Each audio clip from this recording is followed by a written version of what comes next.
आता तुम्हीही आमचे आवडते टॉयज ऑर्डर करू शकता www.puntoonkids.com वरून.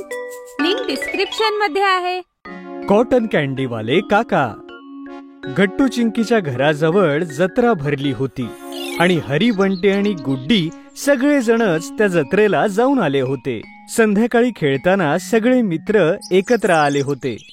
गट्टू चिंकी, तुम्हाला माहितीये की यावेळेस मेळ्यामध्ये कॉटन कॅन्डीवाल्या काकांचा स्टॉल लागलाय आणि ते काका ज्या मुलाला ज्या आकाराची कॉटन कॅन्डी हवीये त्याच आकाराची कॉटन कॅन्डी बनवून देतात. अरे वा, मग तू कोणत्या आकाराची कॉटन कॅन्डी खाल्ली गुड्डी? मी तर एक गोल बनवला होता चिंकी, आणि माहितीये तो खरंच खूप टेस्टी होता. आणि मी रेक्टँगल.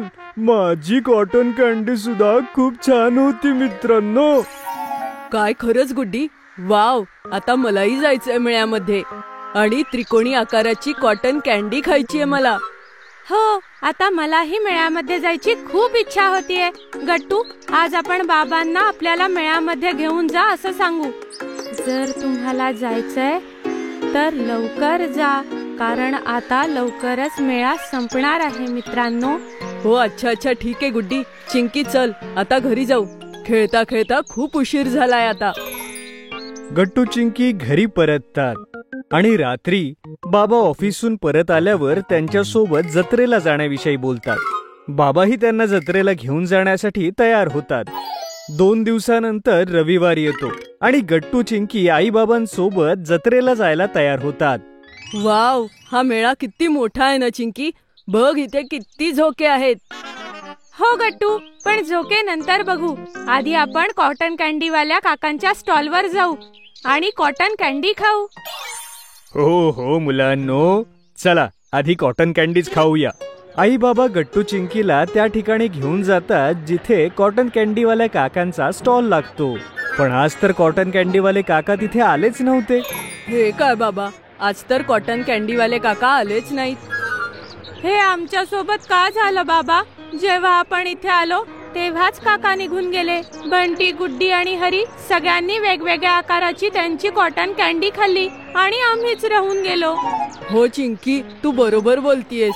गट्टू चिंकी हे पाहून खूप जास्त उदास होऊन जातात. मुलांनो, मी लोकांकडून जरा जाणून घेतलंय, पण हा आजचा शेवटचा दिवस आहे जत्रेचा, त्यामुळे आजपासून कॉटन कॅन्डीवाले काका येणार नाहीत. पण हरकत नाही मुलांनो, तुम्ही त्यापेक्षा छान पाळण्यामध्ये खेळा. नंतर आपण आईस्क्रीम खाऊया. काय वाटतं? हो मुलांनो, बघा ना, इथे तुमच्या आवडीच्या बम्पिंग कार्स सुद्धा आहेत. आपण सगळे त्या कार्स मध्ये बसू, ओके? नाही आई, आता मला नाही झोक्यावर बसायचं. मला तर फक्त कॉटन कॅन्डीवाल्या काकांची कॉटन कॅन्डी खायची होती.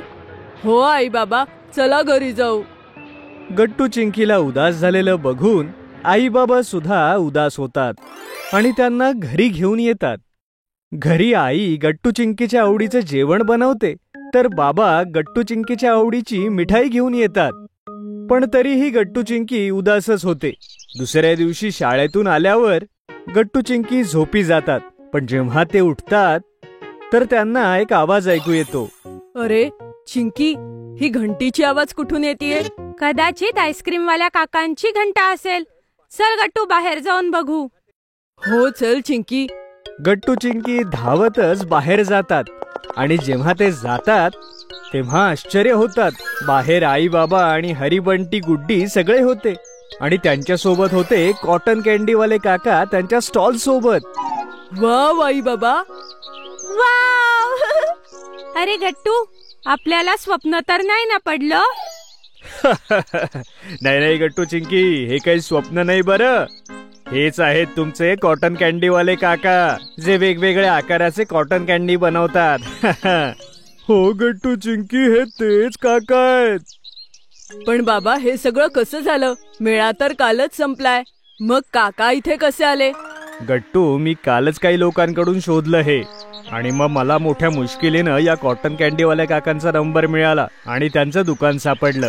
हो गट्टू चिंकी, मग बाबा त्यांच्याशी बोलले आणि त्यांना सगळं सांगितलं.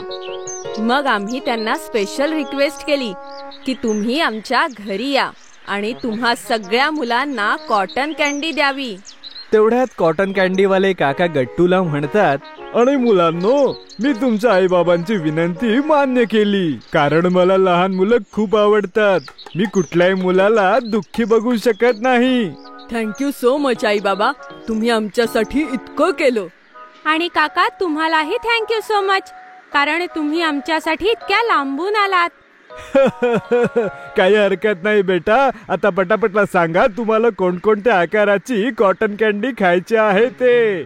हो काका, मी तर त्रिकोणी आकाराची कॅन्डी खाणार आहे. आणि मी चांदणीच्या आकाराची. आणि काका, मला तर सर्कलवालीच पाहिजे. मी आयताकृती. आणि मला स्क्वेअर. काका सगळ्यांच्या आवडीच्या आकाराची मनपसंत कॉटन कॅन्डी खाऊ घालतात. वा काका, तुमची कॉटन कॅन्डी तर खूपच मस्त आहे. हो काका, खरंच काहीतरी खास आहे तुमच्या कॉटन कॅन्डी मध्ये. थँक्यू सो मच काका, आमच्याकडे येण्यासाठी. वेलकम मुलांनो. मुलांसोबतच आई बाबा आणि सोसायटीतील इतर लोक सुद्धा कॉटन कॅन्डीचा आनंद घेतात. सर्दी, ताप, मान्सून सुरू झाला होता आणि पाऊस थांबतच नव्हता.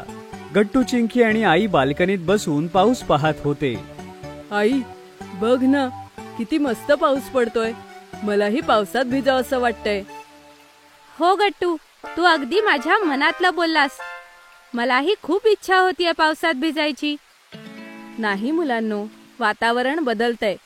अशात जर तुम्ही पावसात भिजलात तर तुम्हाला सर्दी होईल आणि तापही येईल. बघा बरं, सगळीकडे सर्दी ताप झालाय. अगं आई, प्लीज ना, आम्ही फक्त 10च मिनिटं भिजू, प्लीज. हो आई, आम्ही लवकर येऊ, फक्त 10च मिनिटं भिजू. इतक्या लगेच थोडी आम्हाला सर्दी ताप होणार आहे. गट्टू, चिंकी, फक्त 1 मिनिटही पुरेसा आहे ताप येण्यासाठी. माझं ऐका, हट्ट करू नका. आई गट्टू चिंकीला समजवण्याचा खूप प्रयत्न करते, पण ते ऐकतच नाहीत. ते आपला हट्ट पुरा करतात आणि पावसात भिजायला निघून जातात. चिंकी, मला थोडी थंडी वाजतीये. हो गट्टू, मला सुद्धा कसं तरी तापासारखं वाटतंय. अरे बाबा, आपल्याला सर्दी तर नाही ना झाली? असं नको बोलू गट्टू, आई आपल्याला खूप बोलेल. आता काय करायचं चिंकी? आईला तर समजेलच ना आपल्याला सर्दी ताप झालाय. दोघेही आपसात खुसूरफुसूर करत असतात की तेवढ्यात तिथे आई येते. काय झालं गट्टू, चिंकी, इतकं हळूहळू काय बोलताय? अरे, काहीच नाही, काहीच तर नाही. सर्दीमुळे गट्टूचा आवाज जरा खराब झाला होता आणि त्याचा आवाज बदलला होता. जसं तो आईशी बोलला, आई समजून गेली की त्याला सर्दी झालीये. बघितलं, मी नाही म्हटलं होतं ना पावसात भिजायला. आता झाली ना सर्दी तुम्हाला? आता सांगा काय करायचं? सॉरी आई, आमच्या दोघांकडून मोठी चूक झाली. हो आई, आम्ही तुझं ऐकायला हवं होतं. आम्ही आमच्या हट्टामुळे आमची तब्येत बिघडवून घेतली. हो गट्टू, असं तर आपण उद्या शाळेत नाही जाऊ शकणार. उद्या तर गणिताचा महत्वाचा तास आहे, ते पण बुडणार आपलं. थोड्या वेळच्या मजेसाठी आपण इतकं नुकसान करून घेतलं. अरे मुलांनो, तुम्ही इतकाही ताण नका घेऊ, मी आहे ना. चला ठीक आहे, तुमच्याकडून चूक झाली, पण आता मला प्रॉमिस करा की ह्या पुढे तुम्ही माझं नेहमी ऐकाल, तरच मी तुम्हाला तुमच्या सर्दी तापाचं औषध सांगेन. Promise I. पण आई, आता तू लवकर आम्हाला सांग की आम्ही काय करू ज्यामुळे आमची तब्येत बरी होईल. हो आई, प्लीज लवकर सांग ना, मला खूप काळजी वाटतेय.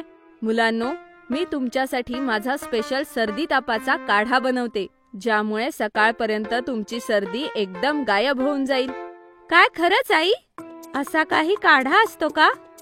तर काय चिंकी, आई आहे तर सगळं शक्य आहे.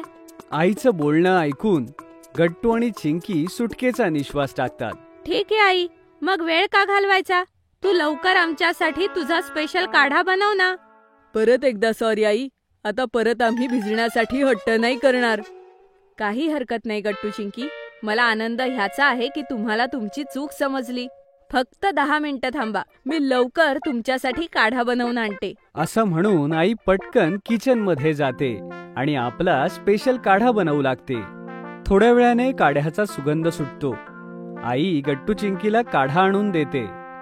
हे बघा मुलांनो, हा काढा थोडासा कडू आहे, पण ह्यामुळे तुमची सर्दी लवकर बरी होईल. गट्टू चिंकी खराब टेस्ट आहे हे ऐकून थोडेसे घाबरतात, पण ते हिम्मत करून सगळा काढा संपवतात. ह्याची चव तर अजिबात चांगली नाहीये. आई, पण मी माझा ताप घालवण्यासाठी हा सगळा संपवून टाकला. हो आई, मी सुद्धा माझा पूर्ण काढा संपवला. व्हेरी गुड मुलांनो. आता बघाच, सकाळपर्यंत तुम्ही एकदम फिट आणि फाईन होऊन जाल. अजिबात काळजी करू नका आणि आरामात झोपा. आईचं म्हणणं ऐकून सुद्धा गट्टू आणि चिंकीला जरा टेन्शन होत होतं की उद्या आपली शाळा मिस्तर होणार नाही ना. ते आरामात पडून बोलत होते. चिंकी, तुला काय वाटतं, सकाळपर्यंत आपण बरे होऊ ना? माहित नाही गट्टू, पण माझा आईवर पूर्ण विश्वास आहे. जर ती म्हणालीये की तिच्या स्पेशल काढ्याने आपली तब्येत ठीक होऊन जाईल, तर ठीक होईल. हो चिंकी, चल आता वाट बघू आईच्या काढ्याच्या जादूची. मग ते दोघेही झोपतात. सकाळी सकाळी आई त्यांना उठवायला येते. गट्टू चिंकी, उठा बाळा. या बरं जवळ, बघू तुमची तब्येत कशी आहे. आई एक एक करून दोघांनाही तपासते आणि सुटकेचा निश्वास टाकते.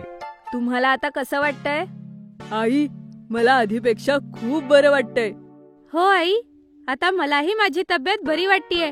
आता आम्ही आरामात शाळेत जाऊ शकतो. वा बाई, तुझा जादूचा काढा तर कमाल होता. एका रात्रीतच आमची सर्दी गायब झाली. हो मुलांनो, आई अशीच जादू करते आपल्या मुलांसाठी. चला आता लवकर तुम्ही तयार व्हा आणि शाळेत जा. आता आरामात तुम्ही तुमच्या गणिताच्या तासाला जा, ठीक आहे? हो आई. जर तुम्हाला आमचे व्हिडिओ आवडत असतील तर लाईक करा, कमेंट करा आणि सबस्क्राईब करा.